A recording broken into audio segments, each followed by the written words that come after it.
Thank you all for coming this afternoon. Appreciate your interest and your support, your prayers. I really kind of have two objectives this afternoon. First, I guess my hope and my intent is that this building can become as real to you guys as it is to those of us who've been working on it this year. And second, we need to talk about the finances and the money side of this.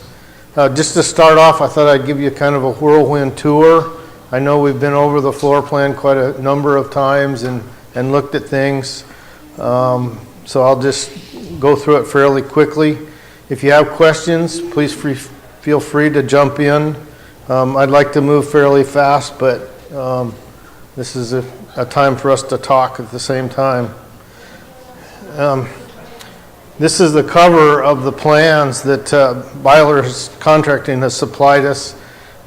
The really important pages are posted over here on the wall again if you want to look at them again. I also have them in a PDF form if you'd like to see the whole set. It's about 11 megabytes, but I can mail it out to anybody that wants it, and I actually have it posted on the church's Facebook page if you're a Facebooker. Anyway, the site plan here shows it's still under development. This is the part where the city really gets involved.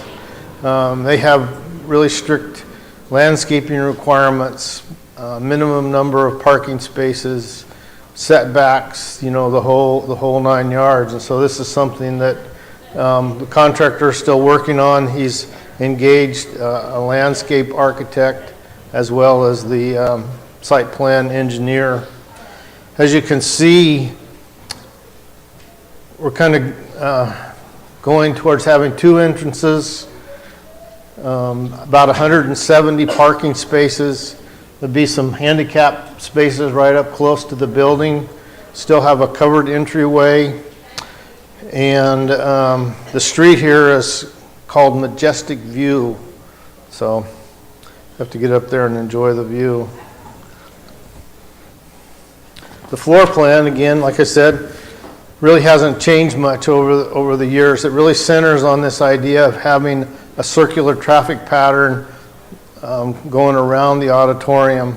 So we have good access to all different parts of the building.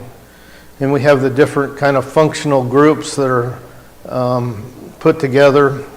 You have your foyer and your auditorium and your fellowship hall that are grouped there with the main restrooms right there adjacent to them.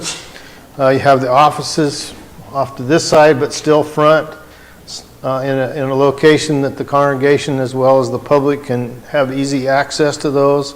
Then you get into the classroom wing that wraps around the side and the back, trying to group everything together in that way.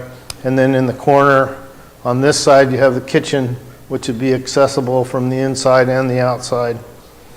As you approach the building, you actually come up under an enclosed drive and walkway, and you enter into the foyer, and in this case we'll have a real Arctic entry so that we can try to keep some of the cold out.